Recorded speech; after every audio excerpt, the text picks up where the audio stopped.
You could do better today than you did yesterday, and you could do better tomorrow than you did today. So you could apply that. You could have a bigger impact. You could be more successful. You could talk to more clients. You could have more friends. That was her thing. So if somebody else can do better, so can you. And so be aware of that. Come to work for my dad, working hard, put in a really good day or 5.5 days or 6 days a week. And if for my mom is you could do better. And of course, we live in a world that you don't want to have a heart attack and die doing this, at 55 years old. So, I want to stay married to my wife. So we do a lot of vacations, and we have some really cool hobbies that we do that keeps us sane and grounded at the same time. Let's learn how our next guest gets up, dress up, and show up on purpose. Enjoy the episode.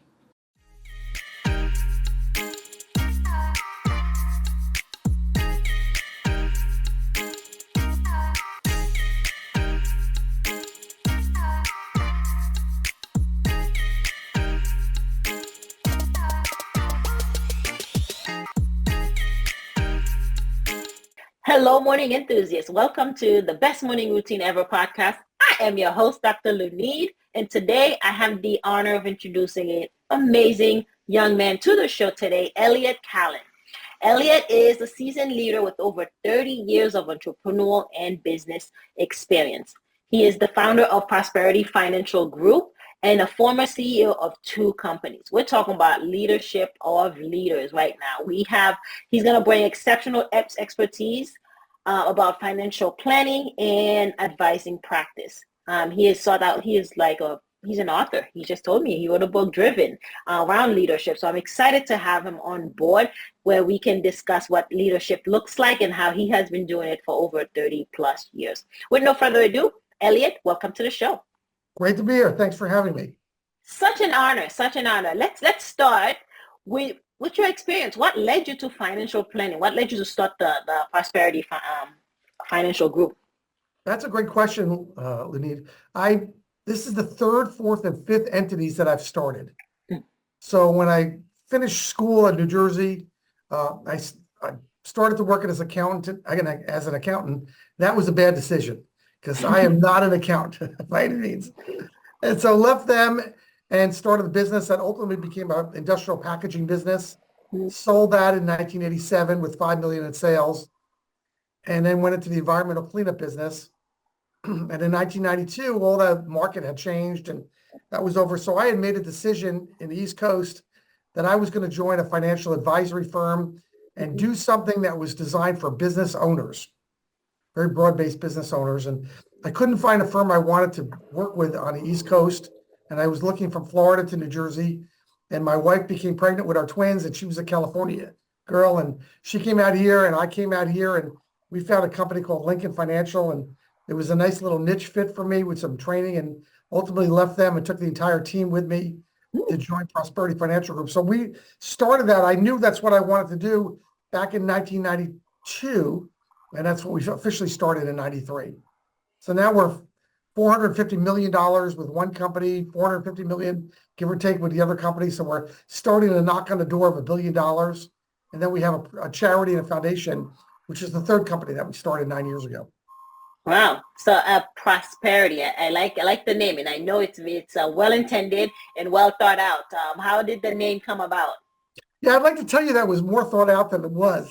But what happened was I knew I wanted to come up with a catchy name of the company. I was on the phone with my patent attorney trying to come up with a name that I could trademark. And everything with the word asset and capital was taken, no matter what I did. And so I'm literally driving on the highway, and I said, how about Prosperity Financial Group? And she looked it up. She said, that's available. I said, that's our name now. Easy does it. It's very fitting, too. It was yours to have. And the other company's called Prosperity Wealth Management. So we kept the name Prosperity for both. Yeah. So you've been in the wealth management business for a while, 92, 93. Yeah, 30 How has years. it 30? Yeah. How has it years. changed? How has it changed over the years? And I know, giving 2008 and all the changes that happened economically for us, what's the most drastic change you've seen over the last 30 years? Well, there are 2 really big changes. And that the first one is commissions have become fees. So we went to fees. as early as we could go to all fees. So get rid of commissions. We didn't like them. We never felt good about that. We wanted to be on the same page as our clients. So we were fiduciaries and fee-based before those were buzz phrases back in the 90s.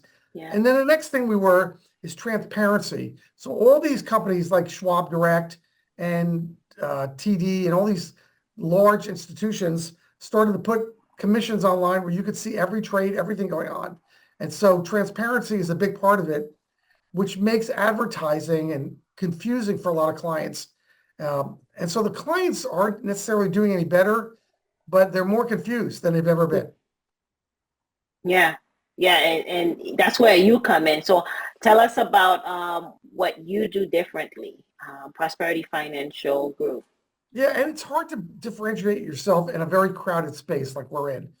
But the biggest thing, first of all, 60% of our clients are entrepreneurs.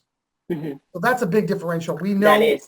how to speak the language to entrepreneurs, from HR managers to CFOs to CEOs to chair people of companies. They have certain needs. They speak differently. They want to hand their business down to their children. They want to hand it up. They want to sell it. They want to talk about foundations and charity. These are things that we can speak their language on, right? And then we've always dealt in a higher net worth market. It's really hard when you're fee-based to make any money with clients under, let's say, $250,000 of assets, because it takes almost $2,000 a year to run a client, to have your client, to have multiple meetings and multiple events. And we do a lot of client-centric dinners, 3 to 4 dinners a year, and a big holiday party and ball games and lots of money that goes in. So it's about $2,000 a year to run a client. Well, if you take a $200,000 portfolio and you make 1% on it, that's $2,000. That's your break-even point. So, you want to help people that really need help getting started with $30,000 and $50,000 or maybe even less than that, but you're losing money on that. And that's a shame, because the people at the lower end of the spectrum have nowhere to go but to do it yourself. And they're, theoretically speaking, need the most help. It's such a good place to be. You're mentioning the dinners, the holiday party. I probably heard golfing, or I'm making that up, but it sounds like a lot of fun, Elliot. You're having a lot of fun and enjoying it along the way. So we try to understand what's important to our clients. Yeah. So think about the number one importance to our clients when they retire is to have, they all want to be financially independent. They want the freedom to travel. That's number one. That's the whole country.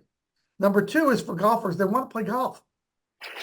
Right? Yeah. Number three is for grandparents. They want to spend time with their grandchildren and maybe help out their children in ways that the children are, everything like buying a house is so expensive in. They want to help them in ways. And then they want to do maybe things that they have a good time doing, like gardening or sewing or quilting or joining wine clubs or learning how to cook. Mm-hmm. They want the freedom, the financial freedom to be able to do these things.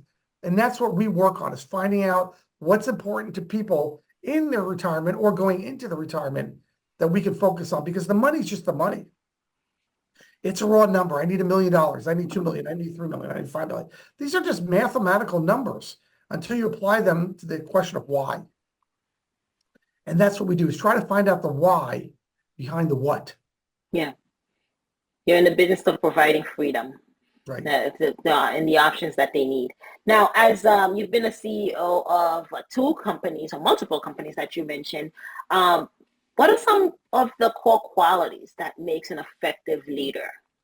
Well, the leaders got to understand that they are the leader. And so sometimes people become CEOs by accident. They just knew a lot about their field and they became unemployable because they knew too much. So now they're in a position that people work for them. And sometimes they did it on purpose because they had a dream or a vision. Yeah. And so when I just wrote a book on that called Driven, behind me, by Elliot Kallen, and it's about the 3 pillars of entrepreneurial growth. Pillar number 1 is I'm getting started. I've got to get started. I've got an idea. I got a vision. You're doing everything. You're emptying the garbage. You're the chief salesperson. You're the chief estimator. You're the CFO. You're building lines of credit with banks. You're doing a lot of things, wearing all these hats. Some of them fit well. Some of them are terrible fits on you because that's just who you are.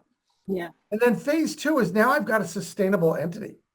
And I don't want to lose what I have, but I want it to grow to something really magical, maybe 10-fold, maybe 100-fold, maybe just good enough to give me a living. And I've got to create real lines of credit where I need to borrow whenever I need to borrow, maybe never borrow, come up with innovative new products, but I've got a base. I've got people working for me that I am now responsible for 24 hours a day. That's what I do. And then you've done that and you've got something worth, showboating. And then phase three, Lunita, is what do I do without this entity? I'm now 60, 62, 64, 65, 55, whatever that is. I'd like to sell it. I'd like to pass it down to my children. I'd like to give it to charity. I'd like to do more with charity. And these are people kind of winding down their careers or winding down their companies. What's now? And, we always think, well, I'm going to find my favorite child and give my company to my child. And that works in about 2 or 3% of the situations. It's really a very negative event in most cases. And we talk about the reality of doing that most times your children want your outcome, but they don't want your effort. Mm-hmm. They love your money. They love the fact that now you're traveling. Now you're enjoying life. But for 10 years, you didn't do anything. You put the kids, raise the kids, work 24 hours a day. Every free minute you were doing something, keep you busy, little league soccer, whatever it is, go emptying the garbage cans, emptying test tubes. But now you get to enjoy life, and that's what they want. They want your life. Mm-hmm. We talk about that they're not the kind of kids that necessarily want to do what it takes to succeed. Maybe it's time to sell it to your competitor. So that's the full cycle of life of an entity. And in reality, for the entrepreneur, male or female, that is their circle or cycle of life within the entity too. And we help them with that. Yeah. Well, as you were talking, I'm thinking about the book, The Millionaire Next Door. And Absolutely. It talks about pause. Children of what you just mentioned are very affluent or business owners. Children that didn't do the work, that acquired all this money, acquire all this business. And a lot of times it fails because, like you said, they don't want the effort. They just want the lavish lifestyle that comes with it, not the hard work that got you there. Yeah, and you and I live, in the United States here. The issue that comes up in the United States is that if that first generation created wealth, usually through entrepreneurship, so not inherited wealth, but wealth that they actually create. Right. That next generation does a lousy job continuing that wealth. Sometimes they smoke it or snort it, which is really bad, or they drink it away, or they don't have the responsibilities anymore. I deal with a charity that deals a lot with depression. Depression only in the United States happens, for the most part, under some form of affluence, even middle class, but some form of affluence. In poverty-stricken areas, they're into the survival mode. They're not into depression mode. Mm-hmm. So affluence does create a level of issues that the first generation couldn't work on. Yeah, and I'm glad you brought that because I did read about the charity that you work closely with, and there's teen suicide because of that that takes place, and that it's very nice to see when organization or a leader like yourself is doing so well, but also has a passion of way of giving back and getting into community and giving back in the community. And so let's talk about that a little bit. How can communities and parents get involved in such just preventing teen suicide? I know you're one of the resources, A Brighter Day, that you work with. So tell us a little bit about that. I'll give you the quick history here. And I've always been involved with charity. I've been involved in the American Cancer Society, president of the board for the Boys and Girls Clubs. We were raised in a family that you give back. Yeah. They didn't give to cancer and leukemia and all that stuff, but they gave time to where they needed to give. And we, particularly to family that were very middle class, but the people that were working hard, my dad would loan me out to work in their warehouse, or work in their bike shop, or work the fountain in a soda shop. I was on loan, and no one paid me. My dad would come and pick me up, and we go get a hamburger and French fries. That was my pay to spend time with my dad and my relatives. So I understood that. But 9 years ago, my son, who was a sophomore at the University of Montana, on a Thursday night, walked up to the highway, no drugs, no alcohol, and jumped in front of an oncoming truck and took his life. So I'm the parent who sends this kid off to college who commits suicide, even though you're not supposed to use the word commit, but everybody knows what that means. And I was coming back, bringing his body back to California for burial with his suicide note that was delivered to his Federal Express, that I kept reading it and reading it and reading it. And I turned to his mom and I said, we have to do something that helps families not go through this devastation and destruction. We have to change lives. Right. And so my wife and I created this charity called A Brighter Day. It's a 501c3, and it creates resources for teens and their families on stress and depression with the goal of stopping teen suicide. That's it. So we touch 4,000 to 8,000 families a month in all 50 states now, which is amazing 9 years later. And we know we are stopping suicide by helping teens and their families cope and learn about how depression eats teens up and what to look for as a parent. Because the old thing that happened with me when I was growing up is my dad would walk in and he'd say, "How's school?" And I had a mother in high school that was bedridden, so I really didn't get the better part of my mom in my sophomore and junior years. And so his thing was just keep your grades up and I'm okay. Because he was busy working. He worked 6.5 days a week. Then he'd say, "How's school?" And I would say, "Fine." Because, by the way, teenage boys especially answer like cavemen. They're terrible. They're horrible communicators. They answer fine, okay, or what, shrug their shoulders. You don't know anything. And that worked for my dad. But obviously it didn't work for me. So when I went with my kids, I would say, "How you doing at school? What's going on?" We got a little better conversation. But we educate parents today on asking better in-depth questions of their teen so they understand what's really going on in chemistry class. Right. What's going on in their brain, what's going on with their friends. Why are they struggling so much in chemistry? I always pick on chemistry because people have a tough time in chemistry. But why are they struggling? Is it that you don't like the teacher? The teacher picks on you? There's a little bullying going on? You and your friend hate that class? Like, what's going on? And so we want you to learn in various ways how to be a better communicator with your team so they can be a better communicator back with you. And that's what we educate on in all 50 states. And if your teen comes home and says, I'm hurting myself, I'm thinking of hurting myself, it could take you 6 to 10 weeks to put your teen in front of a counselor, a live counselor. We can get in 7 days your teen in front of a Zoom counselor, licensed therapist, all 50 states in 7 days, and we'll pick up the cost of it for the next 90 days. So you as a mom never have to decide between feeding your children and getting your teens the counseling that they need.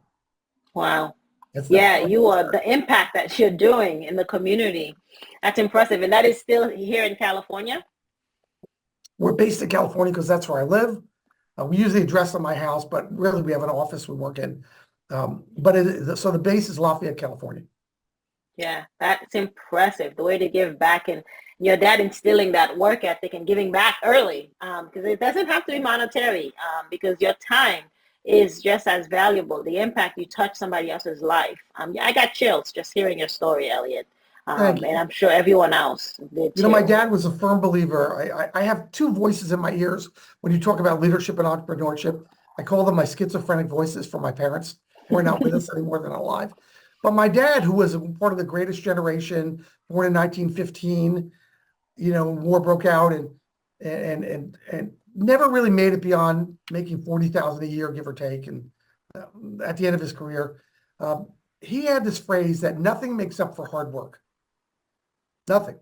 And so 40 hours a week to me is part-time. And then as an entrepreneur, yes, especially as an entrepreneur. And my mother, who was from Europe, unfortunately got caught up in World War II and ended up in the Auschwitz concentration camp and was liberated by the Russians there and then came to the U.S. And her big thing, that other schizophrenic voice, kind of angel devil voices on their shoulder. Maybe they're both angels, I don't know, or maybe, I don't know. But her voice was, you could do better today than you did yesterday, and you could do better tomorrow than you did today. So you could apply that, you could have a bigger impact, you could be more successful, you could talk to more clients, you could have more friends. That was her thing, if somebody else can do better, so can you.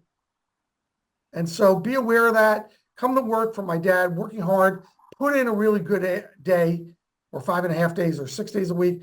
And then for my mom, as you could do better. And of course, we live in a world that you don't want to have a heart attack and die doing this, at 55 years old. So, I want to stay married to my wife. So we do a lot of vacations, and we have some really cool hobbies that we do that keeps us sane and grounded at the same time. Yeah, and I would say they're both angels. And one thing, both your parents are angels. And one thing I would add is not just busy work, but inspired work, right? Work that actually move the needle, not just for the sake of working. There's at this time and age, with everyone working remotely, there's a lot of busy work, things that you do just to kind of clock the time, essentially. But we're talking about motivated, inspired work that actually makes an impact as you are doing. Yeah, you've got to do that. I have to tell you that before my son took his life and we started this charity, I thought I had a great purpose in my business is to help you have a better financial life, which in turn helps you have a better life. And I thought that was a pretty good purpose. But now that we change lives every day and stop suicide and have an impact, that dwarfs the financial side of it. Even though I love what I do and we do that.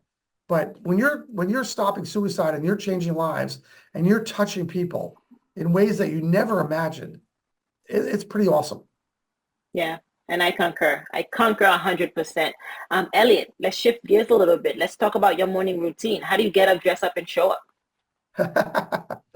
Well, type A people, that type A quadrant in your brain, whether you're off to left or the right or the center or the bottom, whatever you are, right, you kind of are one of those driven people. And so I get up, my alarm goes off at 4:45 in the morning, 5 days a week, 4:45. And Yeah. I get up and I head on down to the gym and I do some type of workout, something, just Hmm. to get my blood moving. Yeah. Get back in the car, drink something that's, not just coffee, but something more healthy than that. And then I head on down to work. I tend to be one of the first people in and open it up. And I'm not always the last person leaving, but I can be close to that at the end. So I get going. My morning routine is exercise, get your emails out of the way, get the business of the business, the vendors out of the way that I need to work with, and then get started and meet with people and start changing lives. That's my day. Yeah. And I I've love got it. got a big team that works for me. So a lot of my day is spent on the people side of the business, not the financial side of the business. Yeah. The working out in the morning is key, and I've heard it over and over again. It gives you energy. Like you get the hardest, it's like you got the hardest part of the day done. You don't have to worry about it, try to fit it in later on today before dinner, be doing lunch. It's done, it's out of the way, yet you're reaping the benefits throughout the day, which is the energy, which is the clarity, the mental alertness to help carry you through the other tasks. It's also, and I want you to imagine the type of people that show up at the gym at 5 or 5:30 in the morning, like I do. They're all kind of Type like A. you. Yeah, Type they're A. yeah, they're driven. They're either owners of companies or they're just personally, they even can be retired, but they're type A. You're right, all the way around. And so the conversations you have, and I tend to be very social, and I'm a bit of a yapper, as you can imagine already. That those people, they want to be your friend. They want to get to know you because you're fascinating, and you want to get to know them because they're fascinating. Hmm. So it's pretty cool. Yeah, absolutely. And then you've heard of the saying, "Eat your frog first." There was a whole book around it. Eat your frog first. Do the hardest thing on your list, the biggest thing on your list, first thing in the morning when you have the willpower, when you have all the energy around it, so that it doesn't become taxing or daunting, essentially. Absolutely. I mean, take care of first things first. That's another Hmm. phrase. First things first, which means if you got somebody who's really upset, which happens in business, you got a client really upset, you certainly don't want to lose a client. Right. You may not keep the client no matter what you do because something happened and happened. But go and approach this. So you've done everything in your power to fix this situation. If it's fixable, I live in a world that, not everything's fixable. If you're a manufacturer and it's wrong, not everything's fixable. But if you can fix it, or at least put the right kind of band-aids on it, and that client knows that you care a lot, then you're going to be better off in the long run, no matter what.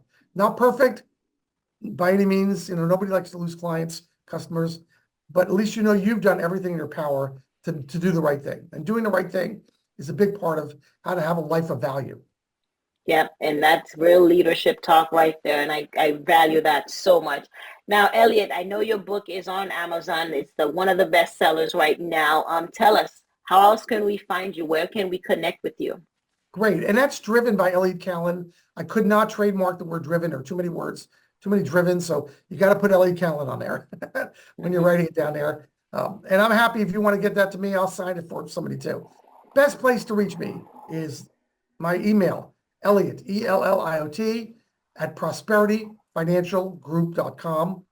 The website is prosperityfinancialgroup.com for the financial side. The charity is abrighterday.info, www.abrighterday.info, or Elliot at abrighterday.info. 501c3, financial business. I have about 120 clients of a firm that has, which is 60% of the assets of the firm. So I don't take on very many clients. You've got to be the kind of person that I want to work with. And that's not just based on assets. That's based on personality and who you are. Very much that's part of it. So we do that, and I love reaching out to people. So people reach out to me, especially parents. If you have a question about their teens, I'll help. We can't do enough for you. Yeah, you're making changes. The impact you're having, it's unreal. Thank you so much for sharing and for what you do for the community and across the U.S. We appreciate you so much. Thank you for taking the time and joining us today. Oh, thanks for having me on. I loved it. It was a blast. Hope you enjoyed today's episode. Please comment and tell us what was your favorite part, your favorite habit that you are going to try out for yourself today. Comment below. If you haven't already, be sure to subscribe. Until next time, I will see you at the top of your best morning routine ever. Stay blessed.